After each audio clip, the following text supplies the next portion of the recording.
నమస్తే, this is శౌర్య. బండి సంజయ్ కుమారుడు బండి భగీరథ్ కి సంబంధించిన పోక్సో కేసు ఏదైతే ఉందో దీనిలోని విక్టిమ్ గా ఉన్న అమ్మాయి ఏజ్ తక్కువేం కాదు, అమ్మాయి ఆల్రెడీ మేజరు అని చెప్పేసి ఇప్పుడు కొత్తగా లేటెస్ట్ వార్త. ఎందుకంటే ఈ కేసులోకి ఇప్పుడు దిగ్గజ లాయర్లు కూడా దిగుతున్నారు అనేది కూడా వినిపిస్తుంది.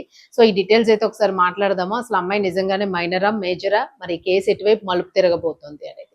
అంతో పాటు సీనియర్ జర్నలిస్ట్ దమ్ము బాలాజీ గారు ఉన్నారు. సార్ నమస్తే. సార్ నమస్తే సార్. మళ్ళా కొత్త ట్విస్ట్ ఇది ఏమనుకోవచ్చు సార్? అంటే నిజంగానంటే ఏజ్ అంత ఈజీగా మాయం చేయడానికి కుదరదు కదా, ఒకవేళ బర్త్ సర్టిఫికేట్స్ ఉంటాయి, ఆధార్ కార్డ్స్ ఉంటాయి. అంటే ఇప్పుడు కొత్తగా వచ్చిన ఇందాకే వచ్చిన న్యూస్ ఏంటంటే నిన్న పిటిషన్ వేశాడు భగీరథ, సాయి భగీరథ, బండి సాయి భగీరథ పేరుతో పిటిషన్ వచ్చింది. ఆ పిటిషన్ లో ఏముందంటే రెండు అంశాలు. ఒకటి కేసును క్వాష్ చేయమని ఉంది. ఈ కేసు ఫాల్స్ కేసు, దీన్ని క్వాష్ చేయండి అని. ఫాల్స్ కేసు అనేది ఎలా ఎస్టాబ్లిష్ చేయాలి అనే దానికి ఒక వెర్షన్ వీళ్ళు రాశారు. ఆ వెర్షన్ నేను చదివాను. ఆ వెర్షన్ లో ఏముందో ముందు చెప్పుకున్నాం. ఆ వెర్షన్ లో ఏముందంటే అసలు ఈ అమ్మాయి మైనర్ కాదు, మేజరే అనేది ఫస్ట్ వీళ్ళు చెప్పిన ఇదన్నమాట. అంటే మేజర్ అయినప్పుడు ఇంక పోక్సో కేసు చెల్లదు కాబట్టి కేసు కొట్టేయండి అని చెప్పడానికి వాళ్ళు చెప్తున్నారు. దీనికి గవర్నమెంట్ ఎలా రియాక్ట్ అవుతుంది? పబ్లిక్ ప్రాసిక్యూటర్ రేపు ఇది విచారణలోకి వచ్చింది. ఇది ఇప్పుడు సమ్మర్ హాలిడేస్ కాబట్టి వెకేషన్ బెంచ్ కేసారు. వెకేషన్ బెంచ్ రేపటికి డేట్ ఇచ్చింది. రేపు పబ్లిక్ ప్రాసిక్యూటర్ కూడా దీని కౌంటర్గా వాళ్ళు ఆర్గ్యుమెంట్ రిటర్న్గా ఇవ్వాలి, ఆర్గ్యుమెంట్లు ఓరల్గా కూడా జరుగుతాయి. సో ఇందులో ఏముందంటే ఆ అమ్మాయి వీళ్ళు చెప్పడం ఏజ్, ఆ అమ్మాయే స్వయంగా నాకు అనేక సార్లు నాకు 18 ఏళ్ళు అని చెప్పింది అనేది ఒకటి ఉంది. నెక్స్ట్ వీళ్ళతో ఒక కేసును పట్టుకొచ్చారు. అదేంటంటే 2021లో ఈమె డ్రైవింగ్ చేస్తా ఉంటే పోలీసులు కేసు పెట్టారు. ఆ కేసులో ఛార్జ్షీట్ కూడా ఉంది. ఆ కేసులో ఏముందంటే ఈమెకి 9th క్లాస్ చదివేటప్పుడు 2021లో 9th క్లాస్ చదువుతుంది. అప్పుడు ఈమెకి 15 ఇయర్స్. 15 ఇయర్స్ అనేది ఛార్జ్షీట్ లో ఉంది. కాబట్టి అప్పుడే 15 ఇయర్స్ అంటే ఇప్పుడు 5 ఏళ్లకు ముందు 15 ఇయర్స్ అయితే ఇప్పుడు ఎంత అయ్యాలి? ఇప్పుడు దాదాపు 19 ఏళ్ళు దాటిపోయింది. కాబట్టి ఒకవేళ లాస్ట్ ఇతను చేసింది ఇప్పుడు డిసెంబర్లో, అప్పటికి కూడా అమ్మాయికి 18 ఏళ్ళు దాటిపోయినాయి. సో మేజర్ ఈ సంఘటన జరిగిందని వాళ్ళు ఆరోపిస్తున్న టైంకి కూడా అమ్మాయి మేజర్ కానీ మైనర్ కాదు. కాబట్టి ఈ పోక్సో చెల్లదు, ఇదిగా సాక్ష్యము అని ఛార్జ్షీట్ పెడుతున్నారు.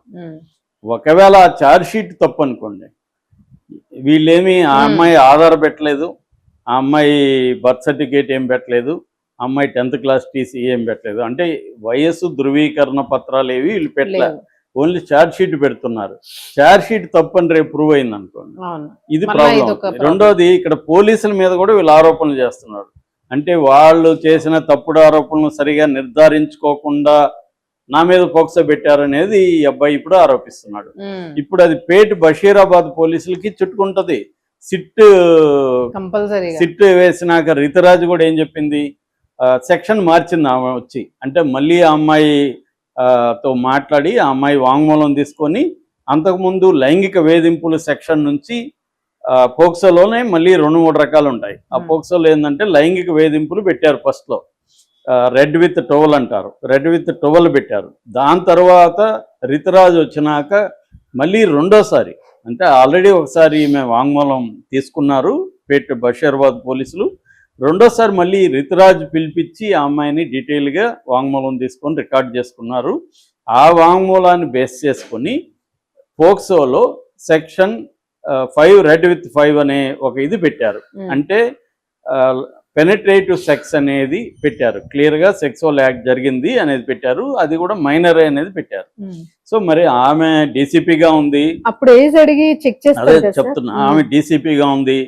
ఆమె ఒక సిట్ ఆపరేషన్ డీసీపీ అంటే ఎక్స్పీరియన్స్డ్ ఆమె, అనేక కేసులు తీసిన ఆమెకి బేసిక్ నాలెడ్జ్ లేదండి. పోక్సో కేసు ఈ అమ్మాయి మీద పెట్టాలా లేదా అనే దానికి ఆమె వయసు నిర్ధారించుకోదా? పోలీసులు నిర్ధారించుకోకుండా ఒక హోంశాఖ సహాయ మంత్రి మీద పోలీసులు ఒక తప్పుడు కేసు పెట్టేస్తారా? సో అట్టయినప్పుడు మరి పోలీసు వ్యవస్థ తప్పు అన్నట్టే కదా వీళ్ళు చెప్తున్నది. అంటే ఒక హోంశాఖ సహాయ మంత్రి కొడుకు హోంశాఖని తప్పుపడుతున్నట్టు లెక్క ఇక్కడ క్లియర్గా. ఎందుకంటే పోలీస్ అనేది హోంశాఖ కిందగా ఉంటుంది. ఇక్కడ రేవంత్ రెడ్డిని కూడా తప్పు పట్టినట్టు. ఇక్కడ రేవంత్ రెడ్డి అధీనంలోనే హోంశాఖ ఉంది తెలంగాణలో. అంటే ఏ స్థాయిలో వీళ్ళు ఆర్గ్యుమెంట్లకు వెళ్ళారో చూడండి.